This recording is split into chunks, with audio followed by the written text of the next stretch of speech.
Hello, आप सभी को नमस्कार। आपके अपने YouTube channel 5G study point पर आप सभी का स्वागत है और नए साथी का भी स्वागत है। और लोगों को जुड़िए और देखिए, बहुत ही बेहतरीन तरीका से आपको पढ़ाया जा रहा है। सैनिक नवोदय सीटीएस के इंट्रेंस एग्जाम के लिए बहुत ही बेहतर रहेगा आपके लिए। आप इसे पढ़िए, पूरा कोर्स खत्म किया जाएगा। और आज का नया टॉपिक है पाठ 3 अभाज्य गुणनखंड। अभाज्य गुणनखंड के बारे में हम आज जानेंगे। इससे पहले हम 2 चैप्टर खत्म कर चुके हैं। अगर वो आप लोग नहीं देखे हैं, दशमलव चैप्टर और संख्या सिद्धांत 2 चैप्टर खत्म हो गया है। अगर आप नहीं देखे हैं तो सबसे पहले उसको देख लीजिए, तब आपको थोड़ा अच्छा लगेगा यहाँ पर। क्योंकि अब अभाज्य गुणनखंड पढ़ना है तो अभाज्य संख्या के बारे में आपको पहले से पता होना चाहिए, जो संख्या सिद्धांत में बताया गया है। और जाकर देख लीजिए, फिर ये वीडियो देख सकते हैं। चलिए देखते हैं अभाज्य गुणनखंड पाठ 3। पाठ 3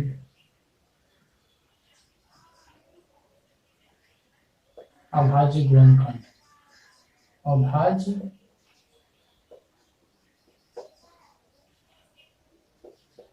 गुणनखंड। अभाज्य गुणनखंड आज का टॉपिक है।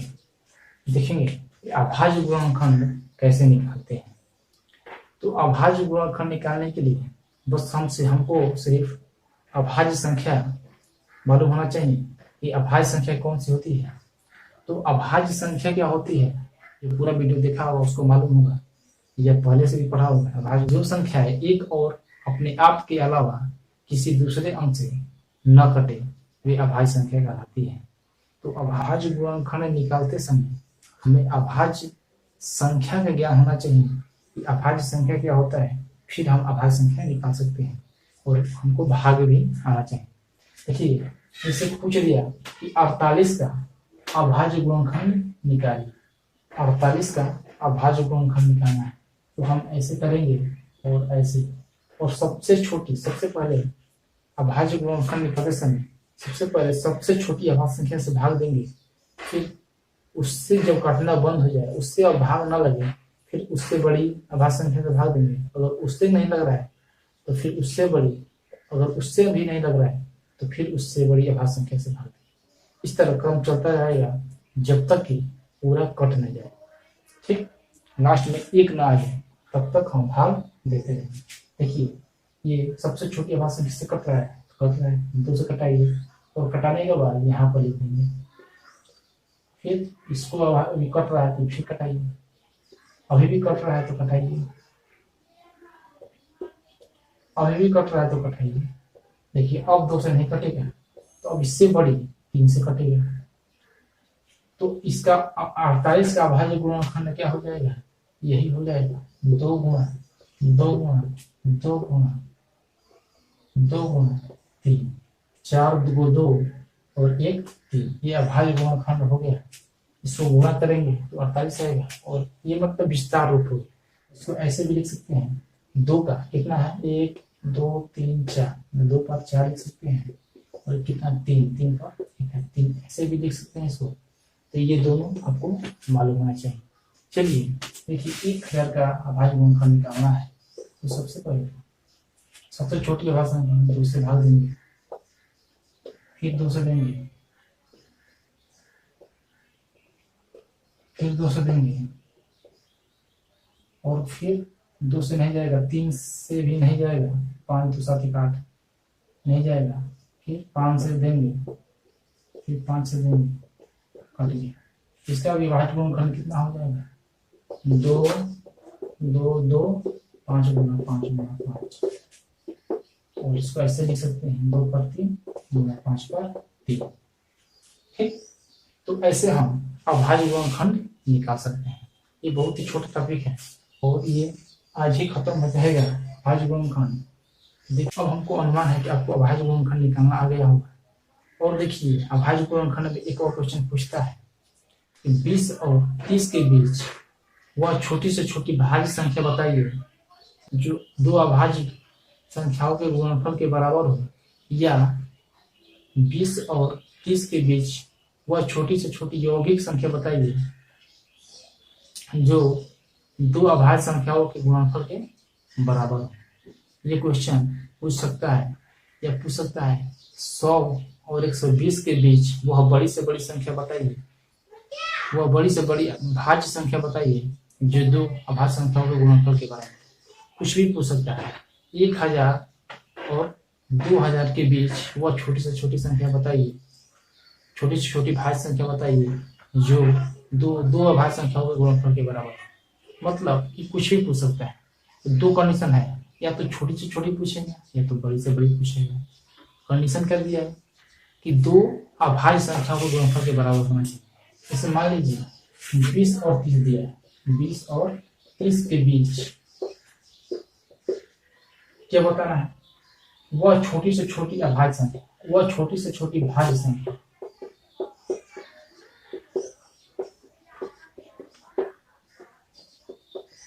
भाज्य संख्या बताना है। ये यौगिक संख्या कहिए, इसका भी नाम दो है। यौगिक संख्या भाज्य संख्या कहिए या यौगिक संख्या बताना है जो दो अभाज्य संख्याओं के गुणनफल के बराबर है। दो अभाज्य संख्या, अभाज्य संख्याओं के गुणनफल के बराबर, गुणनफल के बराबर। इसी क्वेश्चन को दो बार पूछ सकता है, या 20 और 30 के बीच वह बड़ी से बड़ी पूछ सकता है। छोटी से छोटी पूछा है, यहाँ पर बड़ी से बड़ी लिख सकते हैं। तो दो तरीका से होगा। अगर छोटी से छोटी बोला है तो इधर से देखेंगे, क्या देखना है, 20 लीजिए और सबसे छोटी अभाज्य संख्या से भाग दीजिए, कितना होगा 10। ये दो अभाज्य संख्या, अब इसको गुणा करेंगे तो 20 तो आएगा ही, गुणनफल हो गया। लेकिन ये तो अभाज्य है, ये अभाज्य नहीं है ना, तो 20 से बड़ा एक और कर दीजिए 21, फिर इसमें दीजिए 3 से 43। देखिए यही होगा उत्तर। 7 भी अभाज्य और 3 भी अभाज्य। दो अभाज्य संख्या कोई ना था, 3 और 7 मिल गया, जो दोनों का गुणनफल 21 हो रहा है। 21 क्या है, भाज्य संख्या या यौगिक संख्या। इसका उत्तर हो जाएगा 21। और इसी क्वेश्चन का बड़ी से बड़ी यहाँ पर लिख दिया तो क्या होगा, तो सबसे पहले हम यहाँ पर 30 को लिखेंगे, 2 से भाग देंगे तो 15। ये तो अभाज्य हुआ, लेकिन ये नहीं हुआ। तो इसके बाद 30 के नीचे जाएंगे, इसलिए 20 और 30 के बीच बताना है। तब 29 को लेंगे, 29 ऑलरेडी अभाज्य संख्या है तो 29 को नहीं चेक करेंगे। फिर हम 28 को लेंगे, तो 2 से कटाएंगे तो ये भी 14 हो जाएगा। तो ये अभाज्य संख्या हुआ, ये नहीं हुआ, फिर भी ये भी नहीं होगा। 27 लेंगे, ये 2 से नहीं कटेगा, 3 से कटेगा, ये हुआ, लेकिन ये अभाज्य संख्या नहीं हुआ। फिर हम 26 लेंगे, फिर 2 से कटाएंगे तो 13 2 26। देखिए अब यहाँ पर ये भी अभाज्य हो गया और ये भी अभाज्य हो गया, 13 भी अभाज्य हो गया और ये भी, मतलब 13 2 26। इसका उत्तर हो जाएगा, जो बड़ी से बड़ी यहाँ पर आएगा इसका उत्तर हो जाएगा 26। ऐसे आपसे क्वेश्चन पूछेगा, आप घबराइएगा नहीं, इसको करते जाइएगा। हम क्वेश्चन लाएंगे बहुत जल्द। ये आज का क्लास यहीं पर समाप्त किया जा रहा है और आप लोग दशमलव चैप्टर का नोट्स लिखते जाइए। फिलहाल आप लोग नोट्स लिखते जाइए, क्योंकि उसमें थोड़ा ज़्यादा लंबा हो गया था वीडियो, तो हम नहीं दे पाए थे पिछली वीडियो में। इसमें दशमलव चैप्टर का नोट्स लिख लीजिए, आपका बहुत हेल्प करेगा। और नोट्स मेरा बचपन का है, थोड़ा राइटिंग खराब, घबराइएगा नहीं। चलिए लिख लीजिए।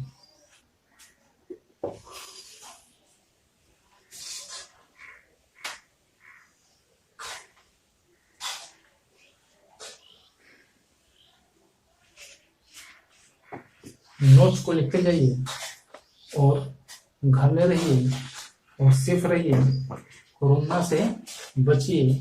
नोट्स को एक करके लिख लीजिए, 12 पेज है और इसको लिख सकते हैं। जहाँ समझ में नहीं आ रहा है हम उसको पढ़ा दिए हैं, थोड़ा अपने भाव में, थोड़ा किताब का भी हेल्प लेकर वहाँ पर क्या होगा आप लिख सकते हैं। आपको इतना ज्ञान हो चुका है। और शेयर भी कीजिए, कमेंट भी कर सकते हैं, सपोर्ट कीजिए, शेयर कीजिए, तभी हमको भी मजा आएगा पढ़ाने में। हम पूरा चैप्टर खत्म करेंगे और इसके बाद हम लॉसा पढ़ेंगे।